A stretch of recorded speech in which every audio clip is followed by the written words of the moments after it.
Conexão recebe agora a presidente da Caixa Econômica Federal, Rita Serrano. Presidente, muito obrigada pela participação aqui ao vivo nesse dia especial, com edição especial de um Jornal de Três Mulheres. Feliz Dia da Mulher, bom dia. Bom dia, é um prazer para mim estar aqui com vocês também. Parabéns, né, a nós mulheres pelos desafios que enfrentamos, que hoje, na verdade, é um dia de luta, né, um dia de muitos desafios, ainda muito a se buscar aí pela igualdade. E bom dia também, viu, Valdo?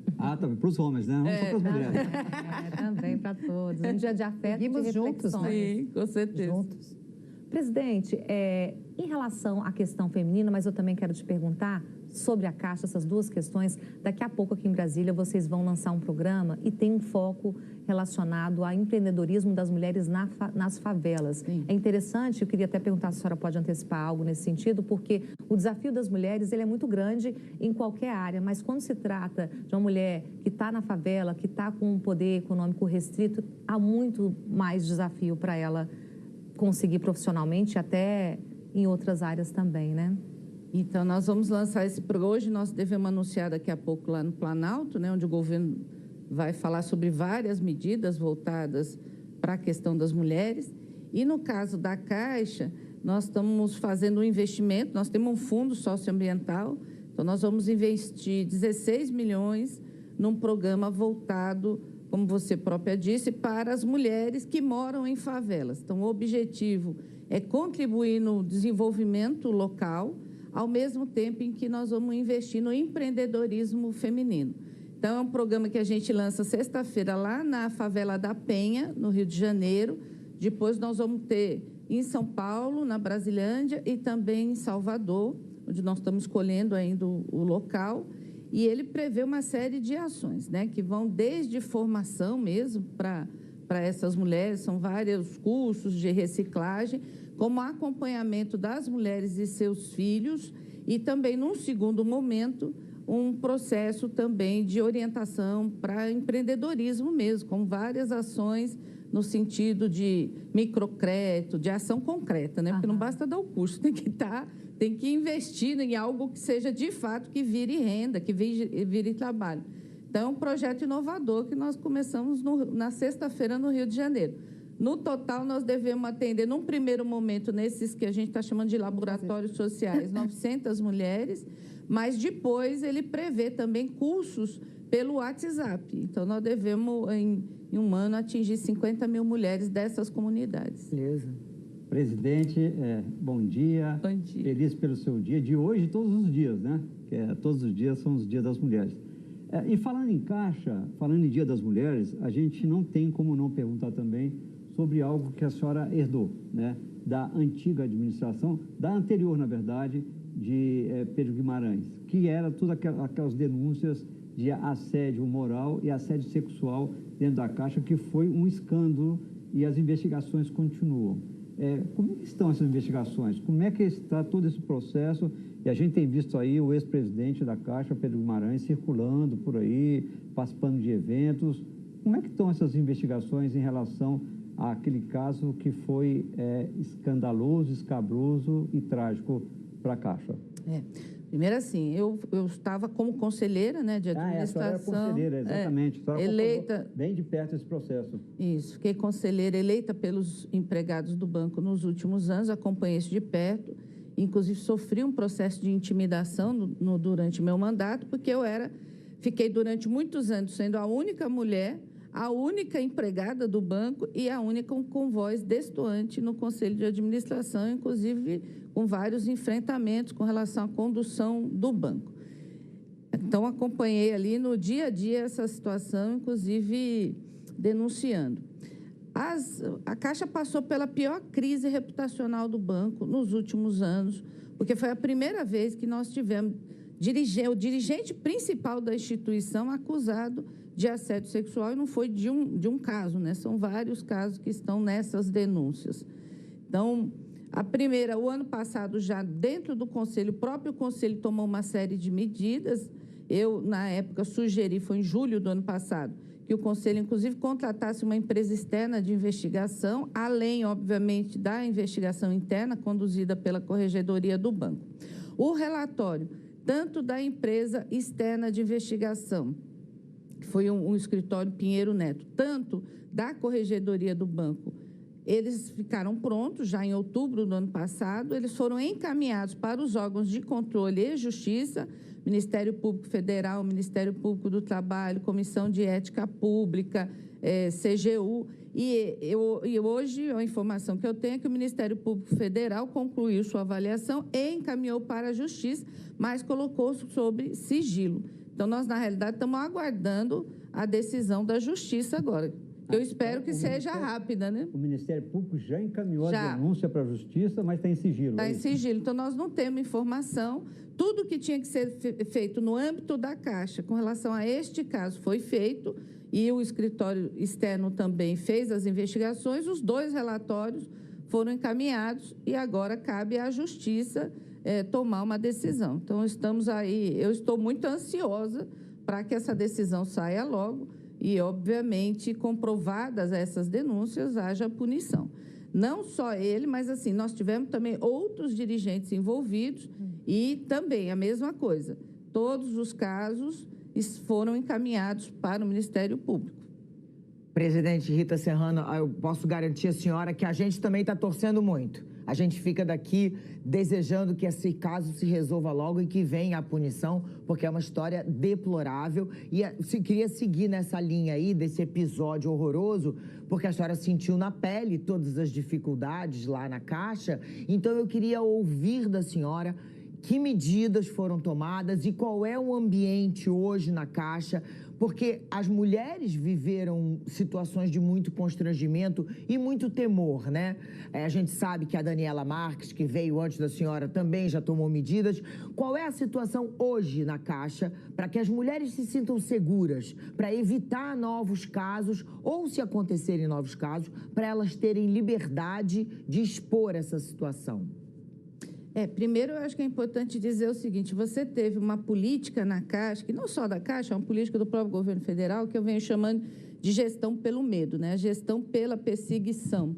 E não foi só contra as mulheres, né? Contra as mulheres nós tivemos casos graves de assédio sexual, mas o assédio moral, com dados comprovados pelo Ministério Público do Trabalho, e também eu vinha já colocando isso para o Conselho de Administração, ele aumentou de número drasticamente, e envolve homens e mulheres.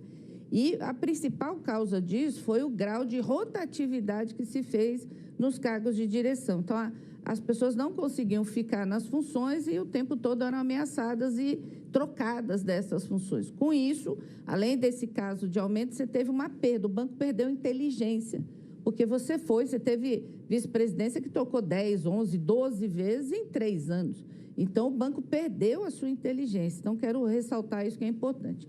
Logo que entrei, a primeira coisa, acho que é importante destacar que o fato do presidente Lula me indicar empregada do banco, como eu já disse aqui, a única conselheira eleita pelos empregados com uma voz distoante, me parece que é simbólico, né? Eu acho que foi simbólico no sentido do compromisso dele em combater essa prática. Então, nós já tomamos uma série de medidas. Primeiro, eu já disse para as pessoas que a gestão pelo medo acabou. Nós estamos implementando agora uma série de ações, inclusive hoje, viu? Nós também estamos lançando um programa na Caixa de diversidade e inclusão, com o objetivo de ter mais mulheres nos cargos de direção do banco, de também ter a população negra, que hoje são 23% dos empregados, também representados nos cargos de direção do banco. Então, nós estamos lançando hoje já um programa para incentivar as mulheres. A outra coisa é o combate a partir de uma série de normas que nós estamos adotando para combater qualquer prática, seja de assédio moral, seja de assédio sexual. Então, isso já está em andamento. Presidente, antes de passar para a Beth, só uma pergunta que eu acho que a senhora, nesse dia, é importante compartilhar. A senhora está falando com as mulheres, com as funcionárias, que a gestão do medo acabou, mas a senhora mencionou aqui que a senhora pessoalmente passou por isso. Sim. E denunciou. Eu queria saber, agora falando como mulher mesmo, como a senhora encarou esse problema, o que de fato aconteceu em relação ao assédio da senhora e realmente a sensação, porque o assédio, ele é algo que não tem gênero, mas no caso da mulher, ele tem um foco maior e é um dos grandes desafios hoje no ambiente profissional. Na realidade, dentro do Conselho, né? O presidente abriu 2 processos em 2021 contra mim, que foram considerados de conflito de interesse, na verdade, com o objetivo de cercear minha atuação no banco e também de tentar impedir que eu fosse candidata de novo, porque eu fui candidata à reeleição em 2022. Então, durante praticamente o ano de 2021, eu sofri sobre a ameaça do conflito de interesse, era isso virar um processo administrativo e eu, obviamente, ser tirada da função de representante dos empregados e também não poder ser eleita. Como eu enfrentei isso? Olha, eu como conto com o apoio dos empregados e também de todas as entidades, né, sindicais, associativas do banco, isso me fortaleceu para fazer esse enfrentamento, de denunciar, de enfrentar isso nas discussões do Conselho e manter minha posição. Agora, isso só foi possível, obviamente, porque eu conto com o apoio, tenho muito, tanto é que na eleição de 2022 eu ganhei a eleição, concorri com 30 candidatos, 33 candidatos na Caixa, ganhei com 92% dos votos. Então, isso, obviamente, me fortaleceu. Não é qualquer pessoa, nós sabemos, não é simples fazer isso. Lógico que a maturidade, a experiência que eu tenho contribuiu e esse apoio. Sem isso, com certeza, seria muito mais difícil. Por isso que eu estou aqui hoje, né? Porque eu escrevi um livro ano passado falando um pouco sobre isso, que é rompendo barreiras, né? Por isso que a gente está aqui hoje. Senão... Parabéns. Verdade. Parabéns, né? E justamente, né, Rita, por conta de casos como esse que se repetem, que é tão importante, tão necessário o Dia da Mulher. Né? Tem gente que fala, mas o Dia da Mulher só existe porque a gente precisa falar sobre isso ainda mais. Quando a gente não tiver mais necessidade de falar sobre essas coisas, talvez o Dia da Mulher não seja mais necessário, né? Mas queria avançar um pouquinho na nossa conversa, Rita, porque você preside um dos maiores bancos públicos desse país, né? A gente sabe, taxa básica de juros está muito alta aqui no Brasil, né? 13,75, só para atualizar quanto é que está a Selic hoje. E a gente viu recentemente o embate entre Lula, né, o governo Lula e o Banco Central pressionando para que essa taxa reduza. A gente sabe quanto que é importante também a redução da taxa básica para a disponibilização de crédito, né? Que é um papel também da Caixa, o acesso ao crédito, a democratização a esse crédito. Eu queria saber a sua opinião em relação à redução mais rápida aí da Selic. Na realidade, eu até falei sobre outro dia sobre isso na entrevista. Na Caixa, o impacto, eu diria que ele é distinto, inclusive, dos outros bancos. Ele é mais grave. Por quê? Porque a Caixa, se você pegar os bancos, grandes bancos, é a que mais investe em crédito. Então, enquanto você pode ter instituições financeiras investindo em tesouraria, porque a taxa de juros está mais alta, no caso da Caixa, quando você vai olhar a carteira da Caixa, ela é uma carteira baseada em crédito, principalmente habitação. E quais são os grandes fundings de habitação? Só para a gente ter ideia, a Caixa tem 66% do mercado de habitação. Quais são os grandes fundings de habitação? Poupança e fundo de garantia. Poupança, com essa taxa de juros altas, a poupança está tendo uma evasão enorme, né? E quem mais perde é a Caixa. A Caixa perdeu 1/3 do que o mercado perdeu agora em depósito de poupança. Então, quando eu perco recurso em poupança, porque as pessoas vão aplicar em LCI, em outras, ou então vão retirar, porque estão desempregadas, etc., eu diminuo meu funding para investimento. Quando o fundo de garantia com a questão dos saques sucessivos, com o mercado de trabalho, com essa configuração do mercado de trabalho, onde o mercado informal hoje já é maior do que o mercado formal, eu também perco funding em fundo de garantia. Então, para resumir, quando eu vou ofertar crédito, a minha taxa de juros é maior. Então, a população pede e o banco pede porque ele vai perdendo o seu funding para fazer investimento. Então, o impacto é direto, né? Então, esse é um problema a ser enfrentado no país, porque como é que nós vamos fazer investimento, vamos ofertar crédito se continuar nessa situação, né? Os próprios bancos, você ganha mais com investimento em tesouraria, né? Esse é um problema. Presidente da Caixa, Rita Serrano, a gente teria muito assunto aqui, mas eu tenho que liberar, porque ela tem uma cerimônia no Palácio do Planalto agora. Posso fazer só mais uma perguntinha? Crédito consignado. Eu vi que a senhora desistiu do crédito consignado, sim, né? Para o Auxílio Brasil. A senhora achava que classificava aquele auxílio era um crime? Aquele crédito consignado era criminoso? Era indevido? Olha, há uma excrescência, né? Ele é uma excrescência, porque você não pode, na minha opinião, ofertar consignado para quem recebe auxílio, que é para sobreviver, para alimentação, basicamente. Então, eu não posso endividar uma família que depende daquilo para a sua sobrevivência principal. E a taxa de juros é muito alta, né?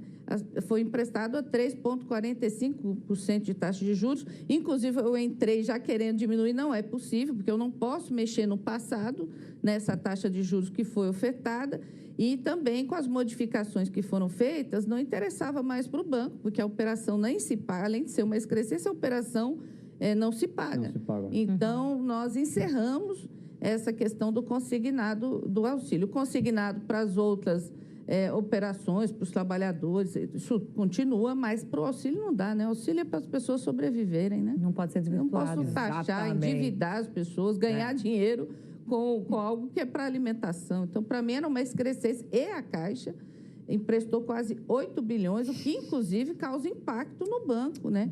O banco teve que diminuir o orçamento para outras operações de crédito, porque esse orçamento acabou sendo destinado... 8 bilhões. Quase, 7,6 bilhões. Bilhões, Então, nossa, Só a Caixa, né? nossa. Foi o banco que mais ofertou. Então, é bem na eleição, né? Então, é algo, de fato... Foi direcionado, né, presidente? questionável. É bastante... que tem uma decisão, né, já de... Isso. O próprio TCU questionou, o Ministério Público Federal, né? É uma excrescência.